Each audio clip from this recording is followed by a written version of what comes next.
If it had not been for the Lord who was on my side, I'd be lost like a ship without a guide. For your spiritual sports segment on Rhema Gospel Radio, I'm CJ.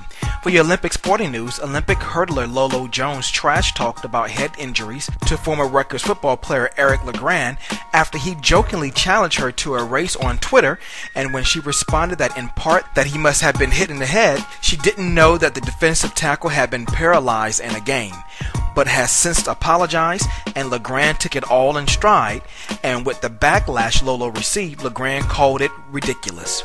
Olympic stars Ryan Lochte and Allison Schmidt would headline the U.S. team for the Short Course World Championships in Int'l, Turkey, December 12th through the 16th. Canada forward Christine Sinclair will have a FIFA disciplinary case heard Friday over critical comments she made about the referee after losing to the United States at the London Olympic Games in soccer. And finally, the International Cycling Union said a Swiss court ruling has prohibited Floyd Landis from repeating claims that UCI leaders corruptly protected Lance Armstrong from a doping case. For your quick news and notes, New Zealand authorities on Wednesday barred Mike Tyson from entering the country, whose indigenous Maori people, Tyson says, inspired his facial tattoo. But the promotion and ticket sales for the event he is slated to appear, Days of the Champion, is still being promoted. All-time action fighter and two-division title holder Arturo Gatti, who died in 2009, and light heavyweight champion rivals Virgil Hill and Harry Mask are the newcomers to this year's International Boxing Hall of Fame ballot, and the results will be announced at the end of the year. If the mandatory fight between junior welterweight titleist Lamont Peterson and number one challenger Zab Judah takes place, both will be fighting for far less than expected, as Peterson, who is a title holder, is entitled to $37,500, which is 75%, and Judah, as the challenger, will receive just $12,500 or 25%, but it remains unseen if the fight would take place. Lois Ann Goodman, a nationally known professional tennis referee charged with the coffee cup killing of her husband, gave police a DNA sample Wednesday after dropping her opposition to the procedure.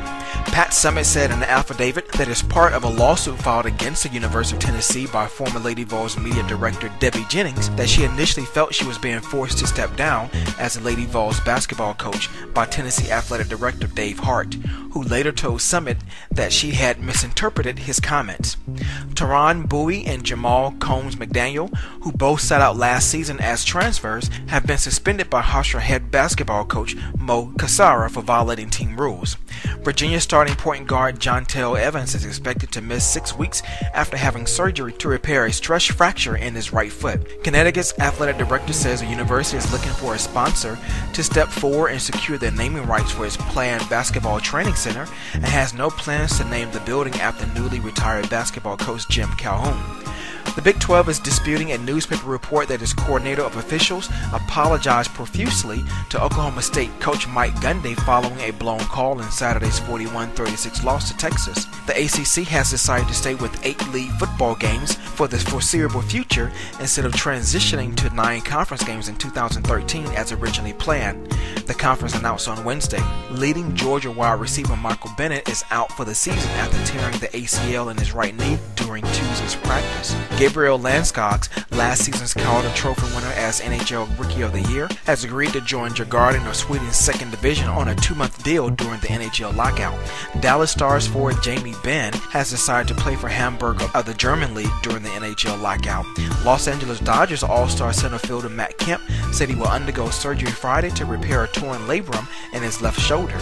Sandy Alderson acknowledged the New York Mets are unlikely to pursue big-ticket free agents this winter, but team officials will make a priority of signing All-Stars R.A. Dickey and David Wright to extensions. And finally, the Toronto Blue Jays have honored retired infielder Omar Vizquel by having him throw out the ceremonial first pitch before the season finale against Minnesota Twins. Tune in next time for more updates on your next spiritual sports segment, where we sprinkle a little spirituality in your sports. I'm CJ. Be blessed and have a positive, productive, blessed day, and I leave you with namaste as the divine in me salutes and honors the divine in you.